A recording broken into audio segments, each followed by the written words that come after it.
Bonjour les amis, on ne naît pas traître, mais dans la lutte, on prend des positions fragiles qui sèment le doute dans notre capacité de tenir face à des propositions.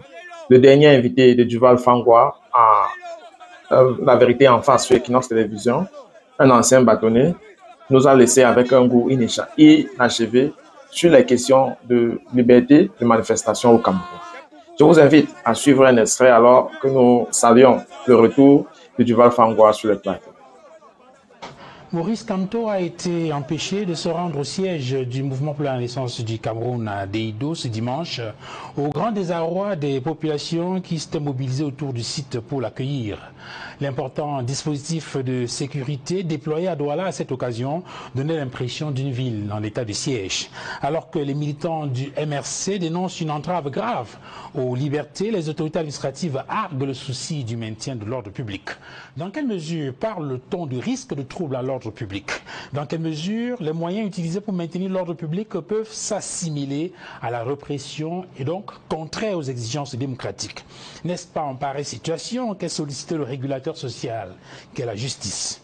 Et cette justice-là, un acteur du système judiciaire, avocat au barreau du Cameroun depuis plusieurs décennies maintenant, il a été bâtonnier de l'ordre des avocats du Cameroun entre 1992 et 1994. Aujourd'hui, il est président de l'UNAC, l'Union des avocats d'Afrique centrale. Bâtonnier Patrice Monté, bonsoir et bienvenue. Bonsoir M. Fangwa et merci de m'inviter. Monsieur le bâtonnier d'entrée de juge, je voudrais recueillir votre avis sur ce sujet d'actualité. Dans la ville de Douala, notamment, vous le savez, il y a quelques jours, le préfet du département d'Ivory a rendu public un arrêté dans lequel il faisait interdire la circulation des mototaxis dans certaines artères de la ville de Douala, notamment autour du quartier d'Eido.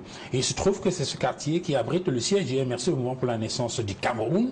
Et des faits concomitants, le président national du MRC a annoncé à Douala, où il revient de Paris, où il a tenu un meeting de ce côté-là. Alors, on remarque que dès les premières heures, le quartier Bonaprison, notamment la résidence où il est descendu depuis son apparition à Douala, a été bouclé, de même que le quartier d'Eido, notamment le site du MRC, qui est également pris d'assaut par les forces de l'ordre. Il y a plusieurs commentaires à ce sujet. Les militants du MRC estiment qu'on est là dans une situation de grave atteinte aux libertés, et notamment une entrave sérieuse à la démocratie.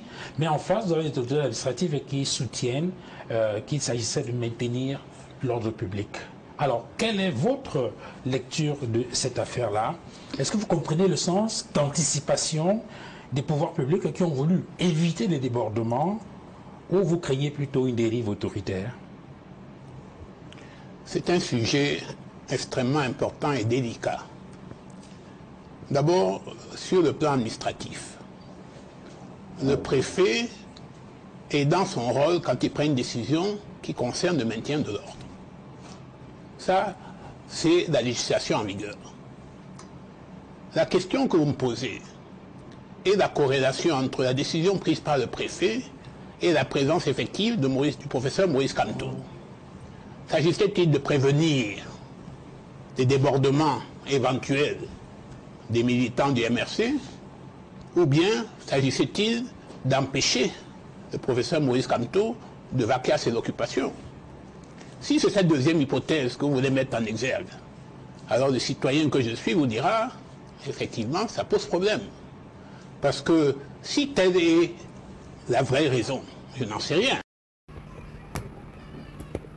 C'est-à-dire, c'est à partir de ce niveau que j'ai commencé à avoir un problème.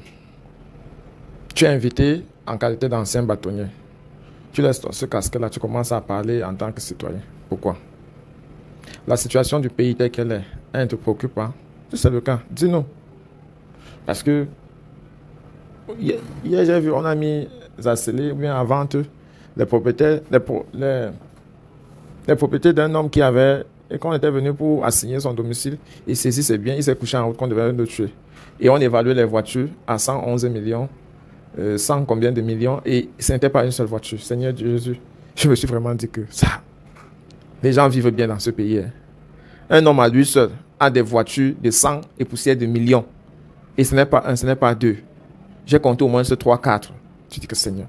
Donc, Quand Maître Monté, ou alors Bâtonnier Monté, commence à tituber au début de ses propos comme ça, là, ça me pose un énorme problème. Mais on va souffrir de l'écouter jusqu'à la fin. Écoutez-le. Je prends votre équation. Si telle est la vraie raison, cela suppose effectivement que professeur Moïse Kamto, qui est un citoyen camerounais, qui a le droit dans son pays d'aller et de venir, il n'y a aucune raison qui puisse justifier qu'on l'empêche de sortir de chez lui. Dans cette hypothèse-là, effectivement, il y a un problème, il y a une dérive. Mais si le préfet dit, sur la foi d'informations qu'il aurait peut-être que moi je n'ai pas, qu'il y aurait des difficultés, que des gens se préparaient éventuellement à faire je ne sais trop quoi, on peut comprendre la mesure. Aujourd'hui, ni vous ni moi, nous ne savons pas pourquoi le préfet a pris cette décision, mais ce que je peux dire en tant que citoyen camerounais, démocrate et républicain, je pense qu'il faut laisser les gens s'exprimer. Il faut laisser les gens vaquer à leurs occupations. Vous savez, moi j'aime bien Voltaire. Et Voltaire disait quelque chose d'extraordinairement pertinent. Il disait, je ne partage pas votre opinion, mais je me battrai pour que vous puissiez l'exprimer. C'est cela la démocratie. Alors, vous avez été bâtonnier Patrice Monté entre 1992 et 1994, les années de Brest, bâtonnier donc de l'ordre des avocats du Cameroun, et vous êtes de ceux qui ont lutté pour l'avènement d'un véritable état de droit. D'ailleurs, dans le sillage de ces luttes, ou si on veut, à la fin de cette lutte, il y a un certain nombre de textes de loi qui ont été adoptés par le Parlement dans le sens justement d'une meilleure libéralisation de la vie politique. Aujourd'hui, 35 ans après, lorsque vous regardez en arrière, est-ce que vous êtes content ou plutôt déçu? Oh, il y a mieux à faire. Vous savez, la démocratie a besoin d'être vivifiée. Elle a besoin d'être entretenue. On ne décrète pas la démocratie, on la vit au quotidien. C'est Churchill qui avait cette belle phrase. Il disait que une société démocratique, c'est une société, lorsqu'on sonne chez vous à 6 h du matin, vous dites c'est le laitier. Or, si c'est une escouade de gendarmes qui vient frapper chez vous à 6 h du matin, vous posez la question, c'est la nature démocratique de la société. Il y a eu, effectivement, au mi-temps des années 90, 92 et autres, une kyrielle de textes, notamment la loi organisant la profession d'avocat, la loi sur les associations, etc., etc. Mais ce qu'on peut dire, c'est que la pratique au quotidien de ces lois-là semble de plus en plus brimée et bridée. Parce que tous les jours, on constate à notre corps défendant, et c'est le regret de le dire, que des journalistes sont malmenés ici et là, les gens ont du mal un peu, ils ont du mal à s'exprimer. Il faudrait peut-être que nous fassions un effort les uns et les autres, toutes les parties concernées, et là je m'adresse surtout à ceux qui sont aux affaires, aux autorités publiques, faire en sorte que notre pays a besoin d'apaisement. On sent une espèce de violence, vous évoquiez des cas, mais notre pays a besoin de paix. Et le président de la République a toujours coutume de dire qu'il est un artisan de la paix. Je crois qu'il faut qu'on écoute, le professeur Moïse Kamto lui-même disait, j'ai la légitime ambition d'arriver au pouvoir, d'aspirer à arriver au pouvoir, mais dans la paix, dans les urnes. Donc c'est ça, le maître mot de tout cela, il faut de la paix, il faut de l'apaisement, et il faut surtout que les gens respectent les textes en vigueur. Je vais finir en vous disant, vous savez, dans l'Empire chinois, dans la Chine antique, lorsque l'empereur a vu ses vassaux qui voulaient monter à l'assaut du pouvoir, il a réuni ses généraux et il leur a dit, voilà, l'Empire est attaqué, qu'est-ce qu'il faut faire? Et les généraux lui ont dit, empereur, il faut couper toutes les têtes qui dépassent. Et il a fait venir ce vieux sage, ce philosophe du nom de Lao Tse. Et il a demandé à Lao Tse, voilà ce qui se passe dans l'Empire, qu'est-ce que vous me proposez? Et Lao Tse lui a répondu qu'il fallait veiller au respect des qualifications. C'est ça le problème de fond, veiller au respect des qualifications. Quand il y a un texte de loi, même s'il ne vous plaît pas, il faut le respecter, il faut l'appliquer. C'est ça qu'on appelle l'état de droit. L'état de droit, qu'est-ce que c'est? C'est le fait pour l'État lui-même, l'autorité publique, l'administration, de se soumettre à la règle de droit. Et c'est ça qu'on appelle la démocratie.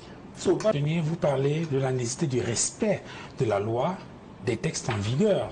Mais il se trouve qu'à un moment donné, on a le sentiment que le problème, ce n'est pas forcément la loi en elle-même, mais que la polémique se situe au niveau de l'interprétation de cette loi. On l'a vu récemment avec la question, par exemple, du débat autour du mandat impératif, qui est une disposition de la Constitution, qui est interprétée diversement.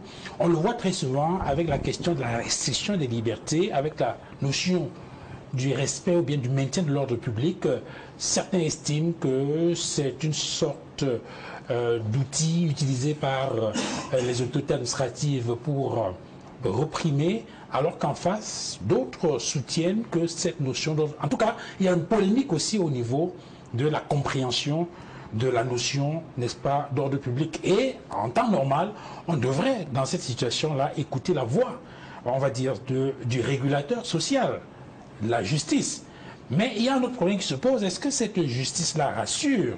Je vais prendre quelques faits d'actualité qui, justement, ont amené à s'interroger sur la pertinence de cette justice-là et peut-être obtenir en même temps votre appréciation.